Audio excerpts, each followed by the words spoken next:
Hi, my name is Isara Mercado Mejia, and this is my Tuesdays with Morrie Project. The person I chose to interview today was my aunt, Sandra Patricia Usuga. I chose her because me and her have always shared a very special bond.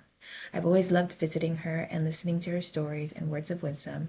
She has taught me so much while I was growing up, and I appreciate her deeply. For today's video, the topics I have chosen are about forgiveness, family, and love. I chose these because I believe everyone can use a little help when it comes to them, especially me. Let me tell you a little bit about my tia before we begin. Sandra Patricia Usuga was born on May 12, 1962. She is 63 years old and was born in Medellin, Colombia. Her parents' names are Berta Maria Usuga and Luis Mejia. She is the eldest of two. Her sister's name is Liliana Mejia, my mom, who is 51. Her and her parents moved to the United States of America in August of 1972. She has two children, one daughter and one son, Erica Cardoñez and Aiden Goins. She has been married twice and is currently working as an executive assistant at a big company.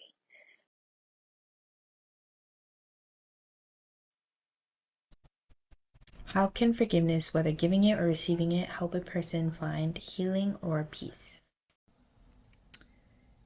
To me, giving forgiveness is super important in a healing process because once you let go of that anger and um, resentment you may hold for a person, it's easier to heal. It's easier to find positivity. And most importantly, it's very important to move forward and just create a peaceful environment around yourself. What is an important lesson that can be learned about letting go of anger or resentment?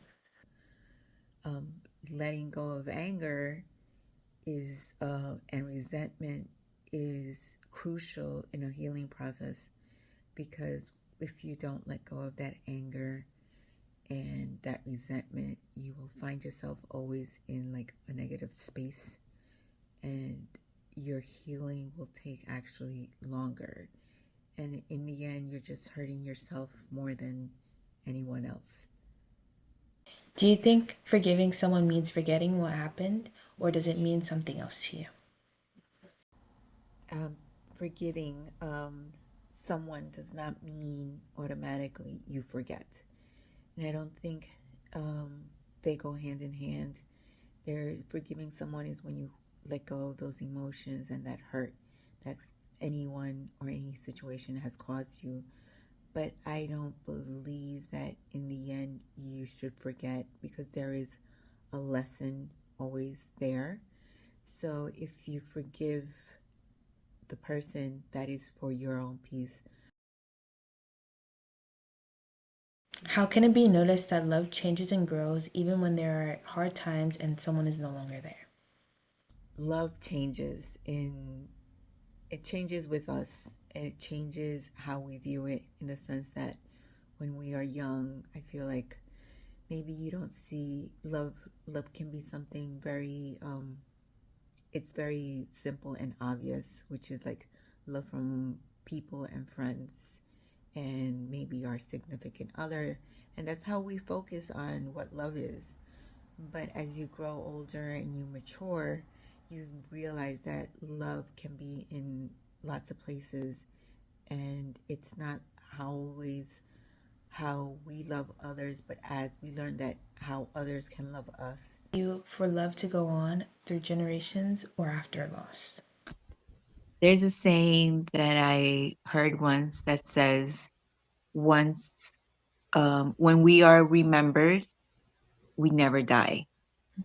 And I think that's very true because when we give love and people remember the love that we gave them, um, it helps our memory continue, and the influence we had on people go on through generation and generation, and they in turn can teach us The biggest lesson you've learned about love?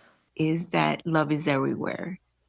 Love is not just the love we give people and the love we feel from people, but love can be in your everyday moments, like a sunshine, a tree. Love is when you're doing things that you really enjoy and you're thankful. So to me, I've learned that love can come from other sources other than people. Okay.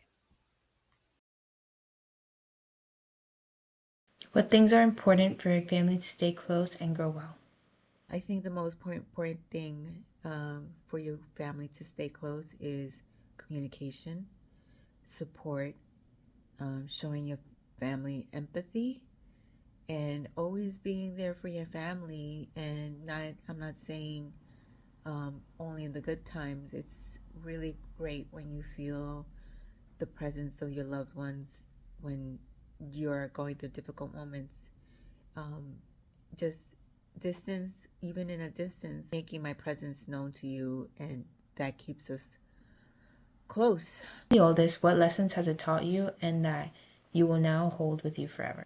Being the oldest, the most important thing has taught me is being resilient and being strong. Sometimes a little too strong because once you're the oldest, you learn not to ask for help because most of everything has falling on you. Um, so lessons learned that I have later realized that I don't have to do everything by myself. I should be able to ask for help. And sometimes it's okay to let other people take care of you. What values do you think were important to pass down to your daughter and son? So, work in progress is to be empathetic and show kindness to other people, and especially to the people who have shown you kindness and support. I think I wish and I hope to teach them. I think being empathetic is one of the most important things because sometimes we get caught up in everything or thinking that everything is about us when it's really not, because as a family unit, there's other people to consider, and the family really doesn't work if you are walking around just being a taker. Um, I think it's really important to give love, to show emotions, to express, and mostly we should communicate and I want to teach my kids to communicate and to have feelings. And as an older generation, sometimes we were taught to squash those feelings, and those feelings weren't valid, but in the end they are. And being able to express your feelings with kindness is a true value that I hope my children understand.